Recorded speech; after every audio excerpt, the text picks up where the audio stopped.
মানিকগঞ্জে পদ্মা যমুনা নৌপথে এখন বড় আতঙ্ক চাঁদাবাজ চক্র। চলন্ত বাল্কহেড থামিয়ে প্রকাশ্যেই আদায় করা হচ্ছে হাজার হাজার টাকা। চাঁদা দিতে অস্বীকৃতি জানালে চালক, হেলপার ও শ্রমিকদের ওপর চলছে নির্যাতন। এমনকি ছিনিয়ে নেওয়া হচ্ছে মোবাইল ফোন ও নগদ অর্থ। দীর্ঘদিন ধরে এমন অভিযোগ থাকলেও কার্যকর ব্যবস্থা না নেয়ায় ক্ষোভে ফুঁসছে বাল্কহেড মালিক ও শ্রমিক ও ব্যবসায়ীরা। মানিকগঞ্জ থেকে সুজন মোল্লার তথ্যচিত্রে ডেস্ক রিপোর্ট।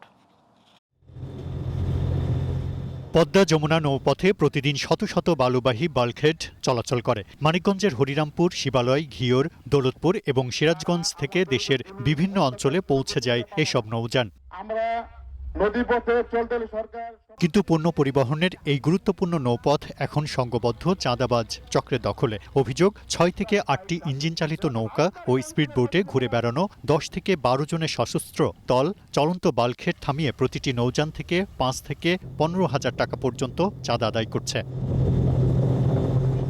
চাঁদা দিতে অস্বীকৃতি জানালেই চালক, হেলপার ও শ্রমিকদের ওপর চালানো হচ্ছে মারধর। প্রাণের ভয়ে কেউ প্রতিবাদ করতে সাহস পাচ্ছে না। আমরা ট্রলারে জিরানোর জন্য বসছিলাম, ওই মুহূর্তেই আপনার এই ৫টা স্পিডবোট আইসে 3টা স্পিডবোট আমাদের ঘেরাও করে তাদের সাথে অস্ত্র ছিল। ২১ থেকে ২২ লাখ টাকা ছিল, ১৮০ থেকে ৮৫টা টোকেন কাটছি, সব টাকা নিয়ে চলে গেছে।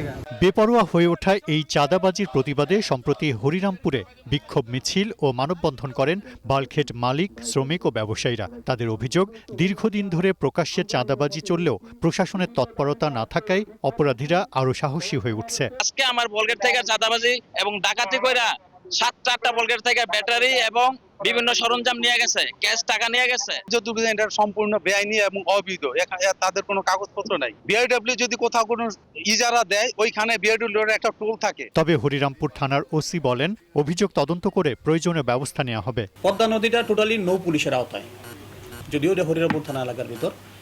এখানে আমাদের এখানে কোনো ঘটনা আসলে আমরা সেটা মামলা রুজু করি বা অভিযোগ নিই, সেটা নৌ পুলিশকে পাঠাই। নৌ পুলিশ তদন্ত করে যেভাবে আমাদের কাছে রিপোর্ট করবে, আমরা সেভাবে আইনগত ব্যবস্থা গ্রহণ করব। পদ্মা যমুনা নৌপথে নিরাপদে পণ্য পরিবহন নিশ্চিতে দ্রুত যৌথ অভিযান চালিয়ে চাঁদাবাজ চক্রকে আইনের আওতায় আনার দাবি শ্রমিক, মালিক ও ব্যবসায়ীদের। Global television news desk.